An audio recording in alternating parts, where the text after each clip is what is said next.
Olá, você que nos acompanha aqui no site Notícias Agrícolas. Sejam bem-vindos aqui a mais uma entrevista dentro do nosso site. Hoje, quinta-feira, dia 22, né? O dia já amanheceu, assim, com as bolsas internacionais em fúria, né? Nova York aí explodindo no café, né? Todas essas informações que você já tem aqui dentro do nosso site.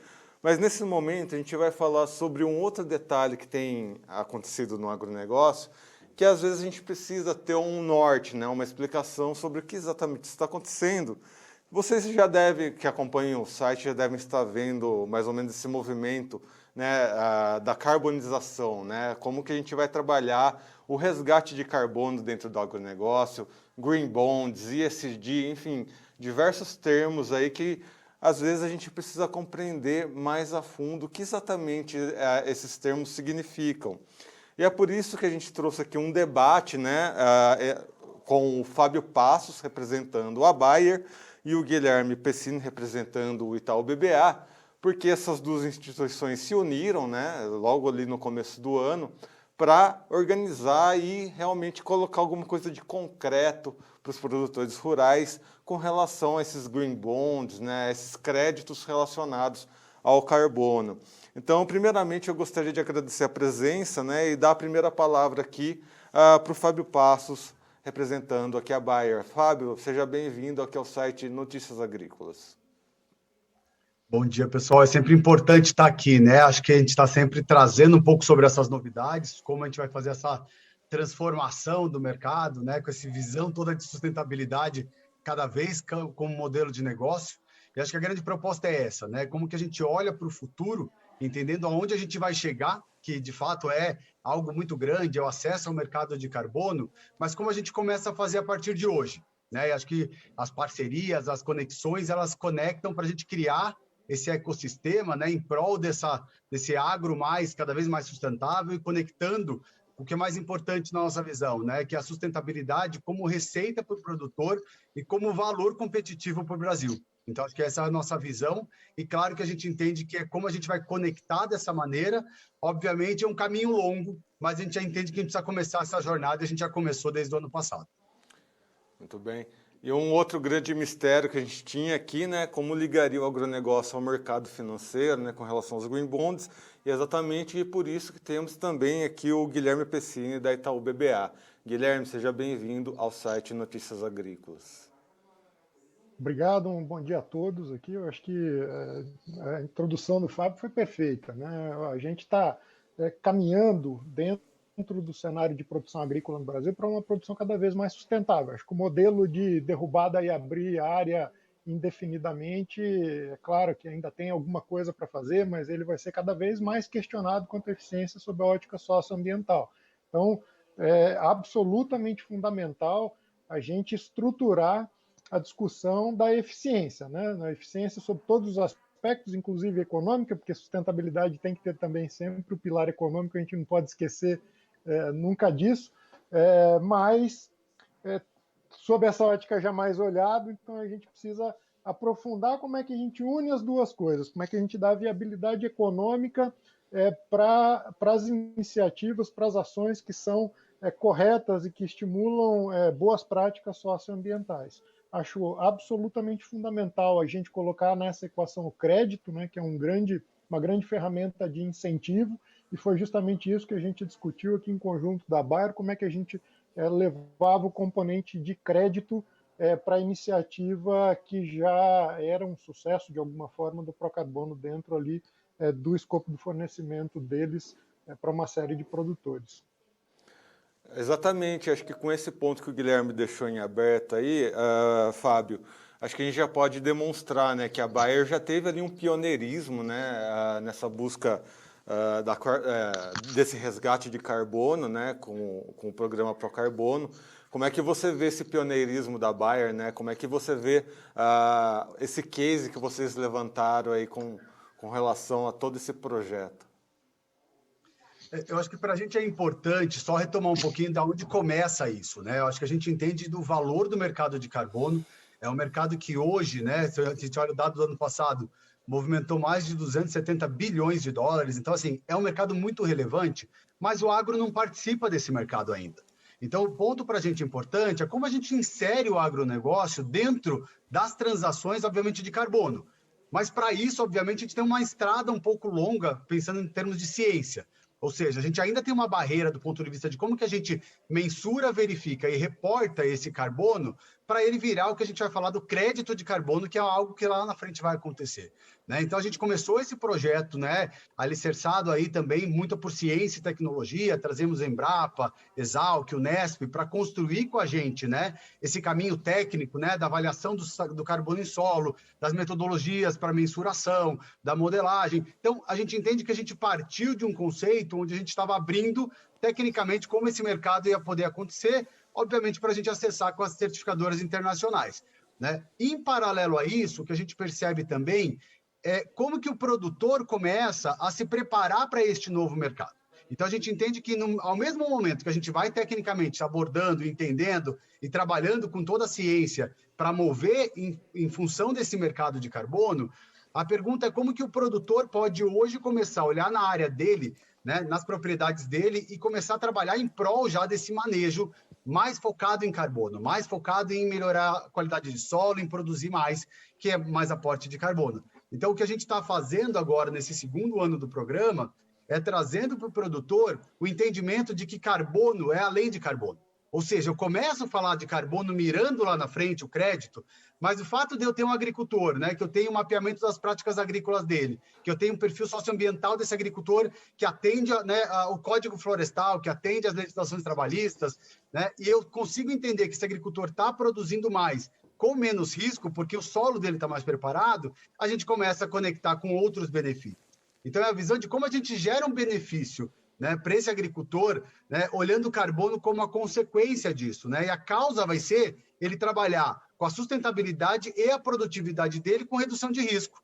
E aí, a partir daí, né, uma vez que a gente está falando dessa transparência desse agricultor, né, dessa notoriedade dessas práticas, dessa comprovação, a gente consegue plugar em benefícios, como essa grande parceria com o Itaú BBA, que é como a gente consegue dar um benefício para um agricultor que já está fazendo as coisas da maneira correta, antes necessariamente de a gente falar de um green bond, ou antes de a gente falar necessariamente de um crédito de carbono. A gente entende que o mais importante é esse primeiro passo. Como a gente começa a conectar o agricultor e enxergar que ele não precisa escolher entre ser produtivo ou sustentável, né? Que é uma conexão muito concreta entre as duas coisas e essencial, tanto para a agricultura, como para o comércio desses grãos, como para o planeta também. Exatamente. Aí, Guilherme, eu acho que o Fábio tem total razão quando ele traz essas informações, que o que a gente vê no mercado internacional, inclusive entre os bancos ali, é exatamente essa discussão, né?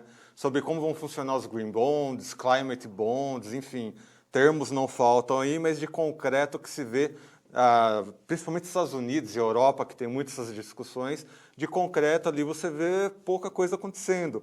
E a gente percebe que aqui no Brasil é exatamente o inverso, né? O CBIOS já está funcionando aí, por exemplo.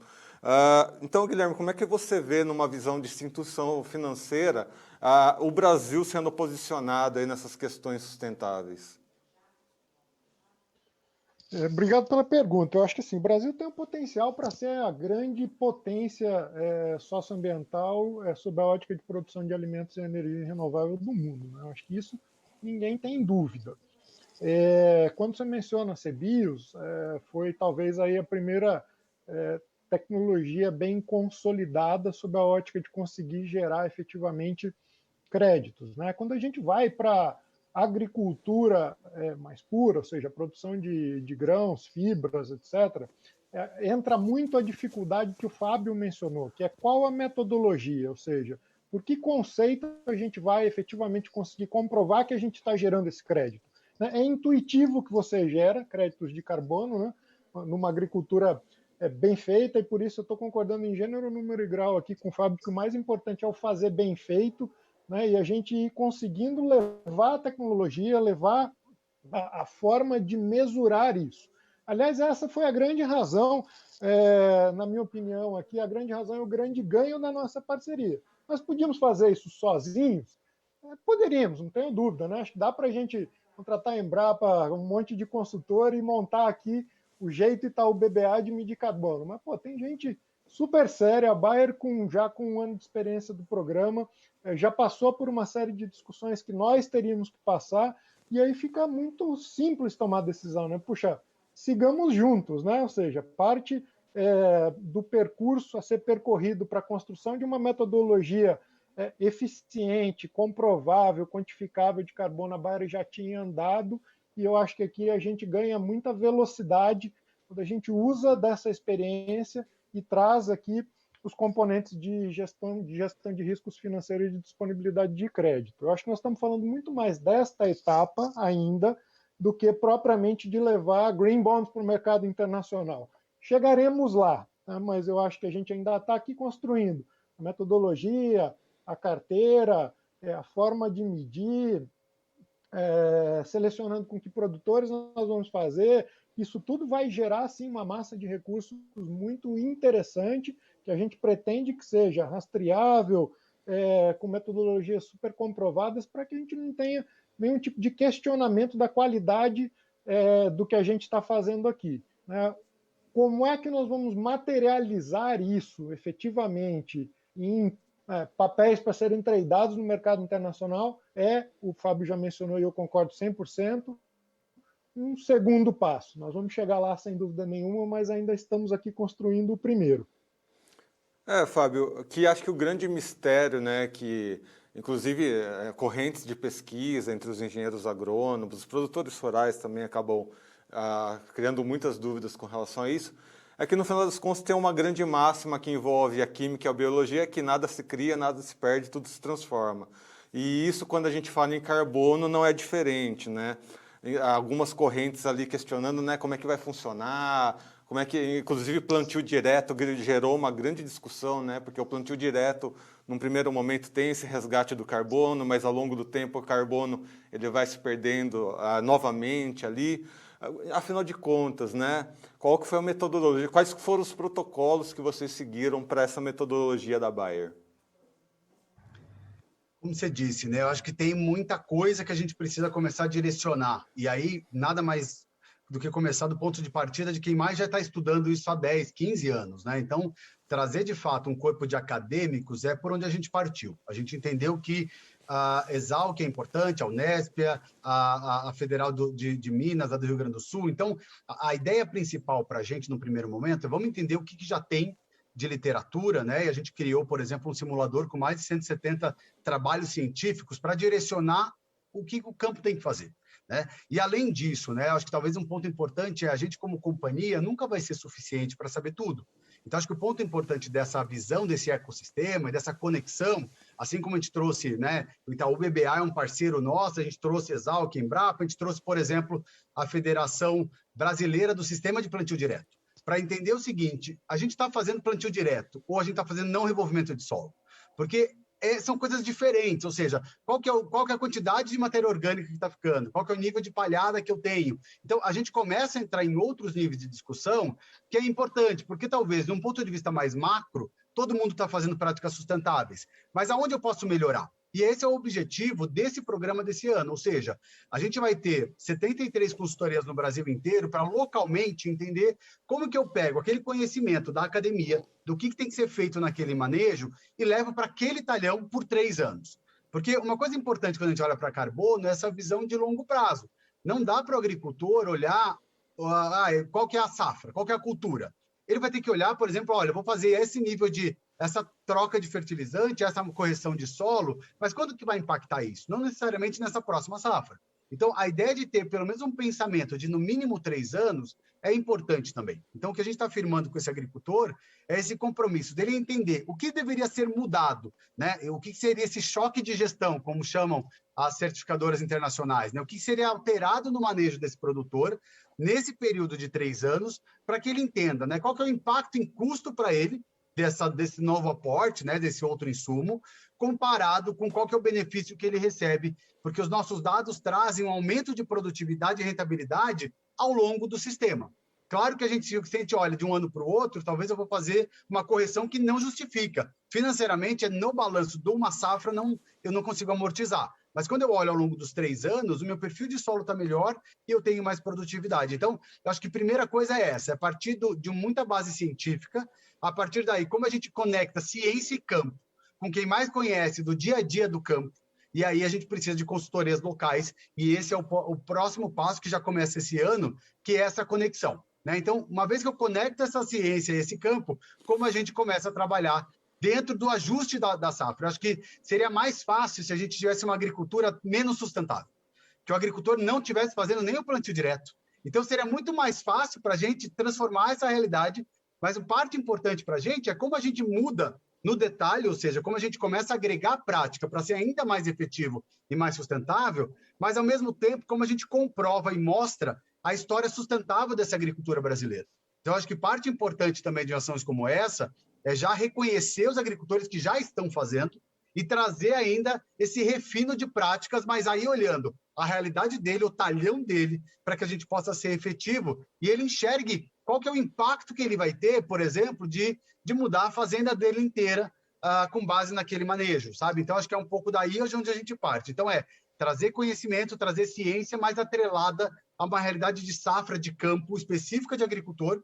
A gente está em 15 estados brasileiros, né? Vão ser mais de 1.000 agricultores. Então, a ideia é essa. Como que a gente consegue construir essa rede em larga escala, construindo ciência, mas, ao mesmo tempo, que o agricultor comece a entender qual que é o impacto para ele, o que significaria para ele em termos de custo, em termos de impacto na operação, né? na dessecação, no manejo dele mesmo, e quanto que isso se adequa mesmo para ele ficar cada vez mais sustentável, mas já mostrando o quanto que a gente já caminhou em termos de sustentabilidade no Brasil, que é um dos países mais sustentáveis do mundo. Acho que essa Se eu puder palavra... complementar aqui... Por favor, por Se favor. eu puder complementar o que o Fábio disse, porque eu acho que esse ponto é absolutamente fundamental, até para o componente de crédito, né? Porque normalmente nessas iniciativas, se você fizer a conta de prazo muito curto, né? Se fizer a conta da safra, você não faz, né? É melhor não fazer. Tem uma definição de crédito que eu gosto muito, que é a certeza de que o futuro será melhor do que o presente, né? Senão você não dá crédito para nada. É melhor não fazer nada. E acho que aí entra de uma maneira muito complementar a iniciativa junto com o banco, que é justamente acreditar que no futuro isso vai gerar um valor, vai reduzir o risco desse produtor e, portanto, eu posso fazer uma operação mais barata, com menos garantia, mais simples para ele. Né? Justamente por acreditar muito na metodologia e na prática que está sendo implementada de gerar um valor que não é óbvio no curto prazo, para um prazo mais longo. Tá? Isso é um componente, eu diria, central da equação que se fecha e, obviamente, complementa a necessidade de acompanhamento, disso estar realmente sendo feito, né? Para a gente não chegar um dia no futuro e falar, olha, e essa geração de valor que a gente esperava aqui, onde é que está? Né? Ela precisa se materializar, tanto para o produtor, quanto para quem está financiando, ou então a gente corre o risco de estar gerando um problema de crédito, que é tudo que a gente não quer, e eu tenho a mais absoluta certeza de que não vai acontecer. Acho que era exatamente nesse ponto que eu queria tocar com você, Guilherme, porque o que a gente vê, né? A gente fala o agronegócio 4.0, mas os processos bancários já estão chegando nesse termo 4.0, né? Essa modernização bancária, né? A gente vê, inclusive, o agronegócio cada vez entrando mais aí no mercado financeiro, abrindo IPOs e tudo mais. E, por outro lado, os bancos também fazendo aí os seus processos de certificação com relação à sustentabilidade do negócio. É onde entra esse grande termo aí, que cada vez mais tem sido falado, que é o ESG, né? Que acaba envolvendo questões administrativas e vai pegar o agronegócio em cheio. Como é que você vê esse movimento do ESG dentro do agronegócio, né, já incluindo aí o programa Pro Carbono nessa explicação? Vamos lá. Eu acho que assim, é absolutamente aderente, né, sob a ótica socioambiental, a agricultura brasileira de uma maneira mais ampla. Isso, até como o Fábio bem mencionou, para componentes de ganho adicional de carbono, é até um problema, né? Porque a gente sai de uma base alta, né? A gente sai de uma agricultura que é bem feita sob a ótica de economia de carbono em relação à agricultura no restante do mundo. E quando a gente fala em crédito de carbono, isso eu acho importante mencionar, que a gente está falando de valores adicionais ao que já está fazendo. O que está fazendo, né? Ou seja, a gente gera crédito pelo benefício adicional, e quando você sai de uma base alta, é mais difícil, né? Ir adicionando ganhos. Então, sob a ótica socioambiental, é claro que existem casos e casos, mas, em geral, a gente faz muito bem feito. A agricultura brasileira é muito bem feita. E eu achei super legal você ter mencionado aqui que as práticas ESG, elas não são só ambientais, né? Elas são de governança, elas são de diversos outros aspectos que precisam estar concatenados, e aí a agricultura brasileira tem um espaço de oportunidade fantástico, né? Eu acho que a hora que você fala em governança no campo, sob a ótica de gestão de riscos diversos, né? Que não sejam só o risco de chover, o risco da erosão e tal, esses nossos agricultores entendem bem, mas quando você fala de riscos financeiros, riscos de liquidez, de variação de preços, de disponibilidade de recursos, de separação de papéis, né? Ou seja, do que é o negócio, do que é o sócio, de qual a responsabilidade dele com a comunidade que está ali em volta também, sob uma ótica social mais ampla, eu acho que aí a gente tem um grande espaço de desenvolvimento, e vou te dizer, fico feliz, tá? Porque eu acho que é mais fácil a gente ter ganhos de curto prazo sob uma lógica ESG mais ampla, a hora que a gente coloca os componentes sociais e de governança na agricultura brasileira, do que simplesmente olhando a ótica ambiental, porque nesse capítulo, não que não tenha o que fazer, tem, e a gente está aqui junto para fazer mais, mas a agricultura brasileira já fez muito. Eu acredito muito nesse caminho, tá? Eu acho que aqui não é uma questão só de se eu acho que vai acontecer ou quando vai acontecer.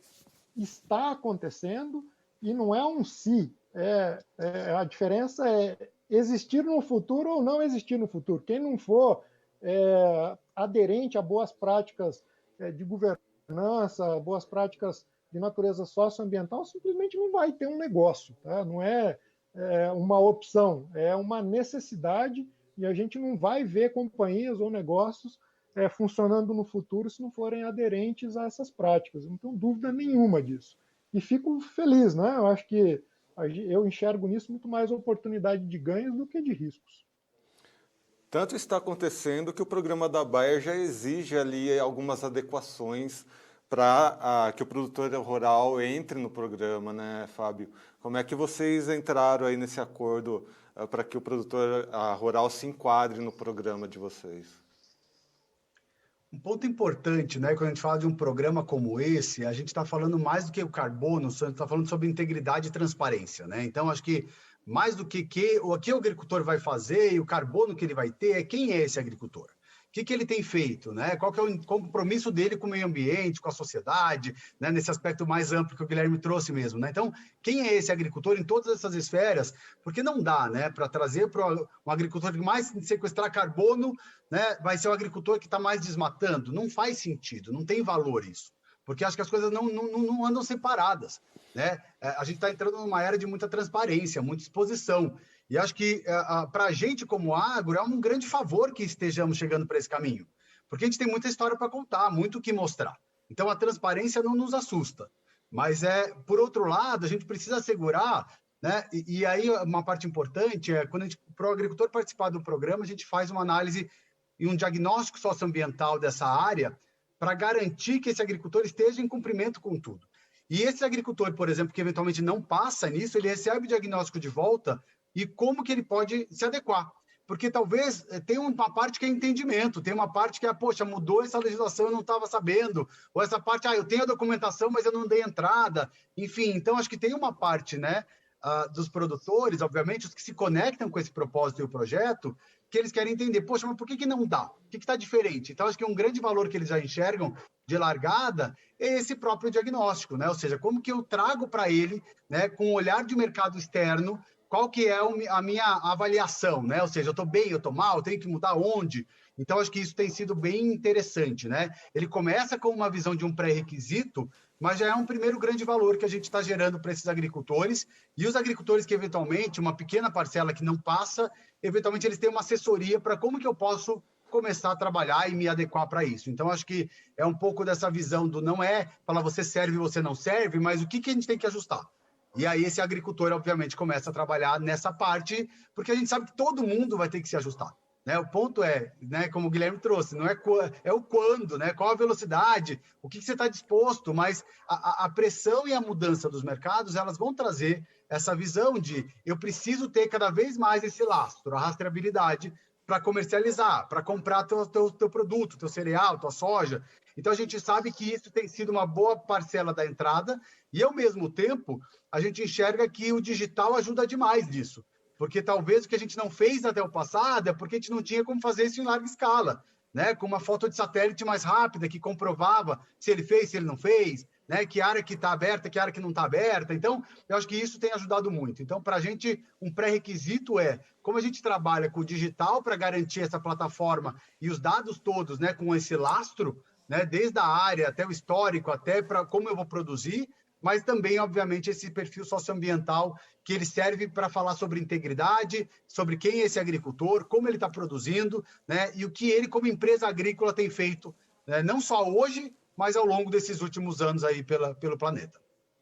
E nós vamos chegando aqui nos nossos momentos finais da nossa entrevista, mas eu quero fazer uma última pergunta para o Guilherme, que é o seguinte, né?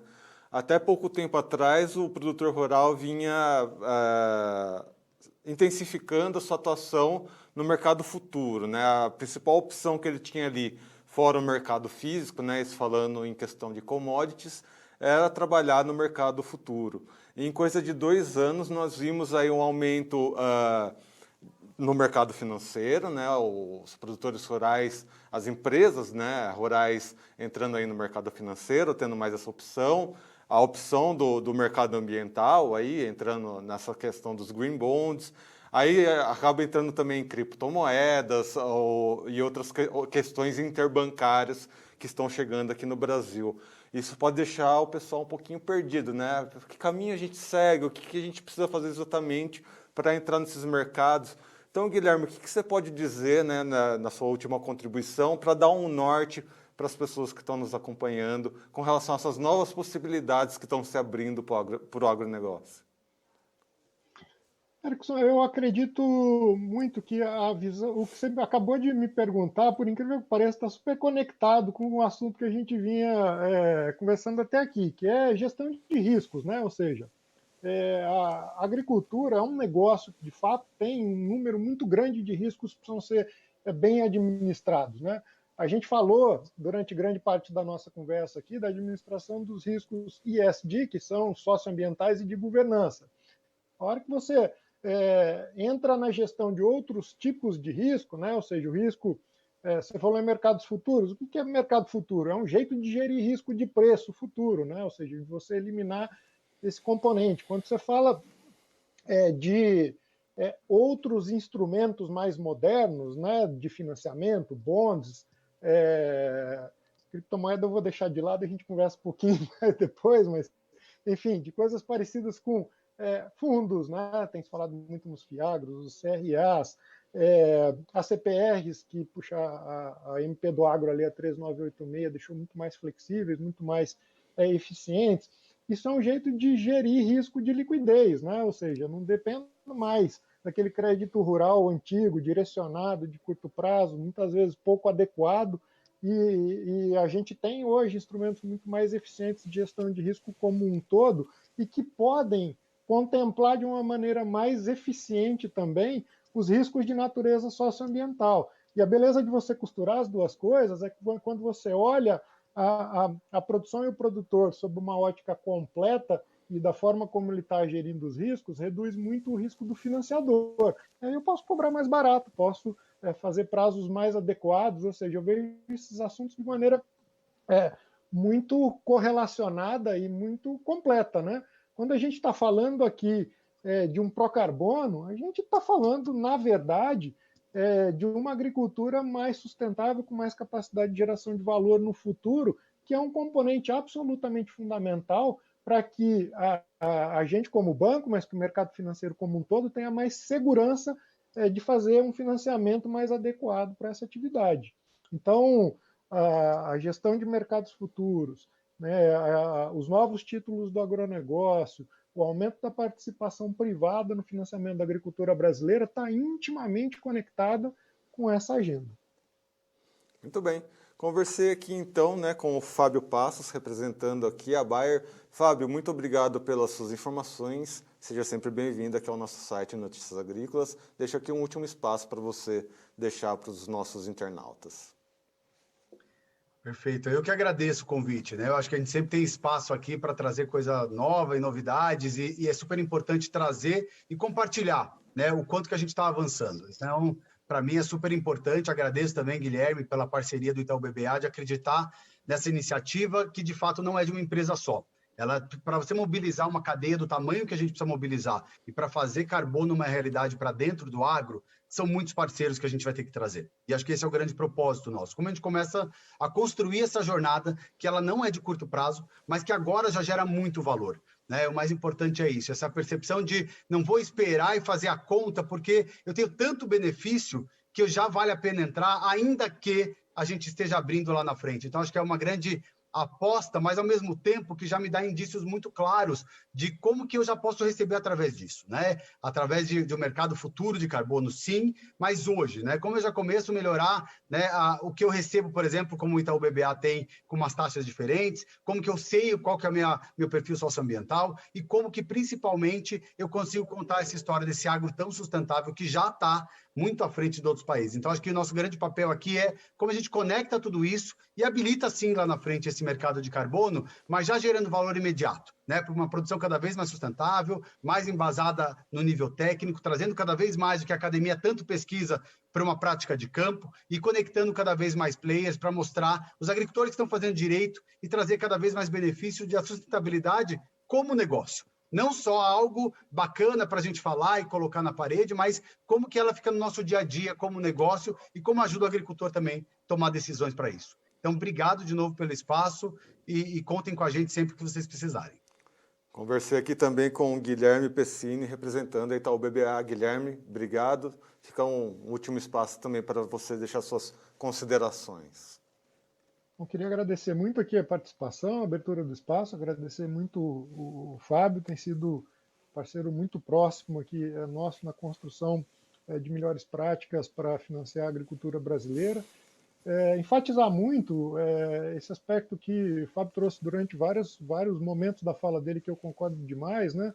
A gente está fazendo aqui uma iniciativa para aproveitar oportunidades, né? Não é de jeito nenhum uma iniciativa sob a lógica de punir quem não está fazendo certo, ou de polícia sob qualquer ótica, de forçar que alguma coisa que a gente entende que seja certo tenha que ser feito de uma determinada maneira, mas muito mais pelo contrário, né? De estimular quem está fazendo certo, de mostrar o caminho, né? De mostrar para o agricultor quais são os aspectos da sustentabilidade que tem que ser olhados, qual que é o caminho para evoluir, o que ele tem que fazer para chegar lá. Eu acho que tem um caráter de educação no sentido de permitir informações para que a agricultura evolua de uma maneira positiva e para um caminho, sim, que a gente acredita muito, mas enfatizar que é isso, é uma oportunidade. Né? Nós estamos aqui olhando a ótica socioambiental, que normalmente é vista sob uma ótica de risco, né? Uma ótica de você não pode fazer isso, você não pode fazer aquilo, você vai receber multa se funcionar aquilo, trocando essa lógica, né? Para uma lógica de, puxa, você vai ter financiamento mais barato, você vai ter uma vida mais simples, você vai ter acesso a mercados que você não tem se você fizer de uma determinada maneira. Eu gosto muito dessa lógica, né? Da lógica da construção, da evolução e do caminho correto. Né? Tem vários ritmos, mas o importante é sempre que, independentemente do ritmo, a gente esteja caminhando para o lado certo. Queria agradecer demais aqui a Baia pela parceria, agradecer o espaço e colocar também o Itaú BBA sempre à disposição para financiar a agricultura brasileira que faz direito. Muito obrigado. Conversei aqui então com o Fábio Passos, da Bayer, representante da Bayer, e Guilherme Pessini, representante da Itaú BBA, trazendo aí informações, né, sobre essa união ao redor de um crédito de carbono. Né? Se você quer mais informações de como entrar nessa linha de crédito, nessa linha de financiamento aí, que une dessas duas instituições, procura mais informações ali, né, com a Bayer, com algum representante da Bayer, ou do próprio Itaú, né? A gente vai deixar as informações aqui nesse conteúdo também para te ajudar nesse processo que vai ser necessário em algum momento, né? A agricultura brasileira vai crescer, vai se aprimorar cada vez mais e essas linhas de crédito aí vão ser cada vez mais necessárias, até mesmo para a gente mostrar a nossa sustentabilidade de uma forma mais concreta para o mercado exterior, principalmente. Bom, tenho dois avisos antes de finalizar aqui, né? Nós temos aí a premiação, né, da história de um agricultor. Hoje é o último dia para você participar. Então acessa aqui, né, o nosso site, ali na aba especiais, né, a primeira opção ali da aba especiais. Ali você vai ter mais informações de como participar, mandar sua história, mandar suas fotos aqui para a nossa bancada que vai julgar aí, né, nossos 4 jornalistas que vão julgar essas histórias, essas fotos. Então, não deixe de participar, que tem um notebook aí dentro dessa premiação. É bem legal, bem interessante. Faça parte aí dessa nossa premiação. E lembrando que estamos em todas as redes sociais. Então, siga as nossas redes. Estamos no Twitter, no Instagram, no Facebook. E você que acompanha essa nossa entrevista aqui pelo YouTube, lembrar de se inscrever no canal, ativar seu sininho e deixar seu like, para que cada vez mais pessoas recebam nossos conteúdos, nossas entrevistas, no momento em que ela acontece, né? A gente vê que precisa ficar up to date, precisa ficar antenadinho aí, que o mercado é muito rápido e a gente vai trazer informações, né, de mercado aí ao longo do dia. Então vamos ficar focado aqui no nosso site, no nosso canal dentro do YouTube, para não perder esses momentos importantes de tomada de decisão, ok? É isso aí, pessoal, vou ficando por aqui. Até a próxima. Um abraço. Premiação da melhor história de um agricultor no Notícias Agrícolas. Queremos que você seja porta-voz de si mesmo, nos conte sua história no agronegócio brasileiro e participe dessa premiação. Mande seus vídeos e fotos para o nosso WhatsApp, anote aí, 19997670241. Confira as regras no noticiasagricolas.com.br. No nosso menu, basta procurar pela aba Especiais. Se inscreva em nossas mídias sociais. No Facebook, Notícias Agrícolas. No Instagram, @Notícias Agrícolas. E em nosso Twitter, @Norteagri. E para não perder nenhum vídeo, não se esqueça de nos acompanhar no YouTube e na Twitch, Notícias Agrícolas Oficial.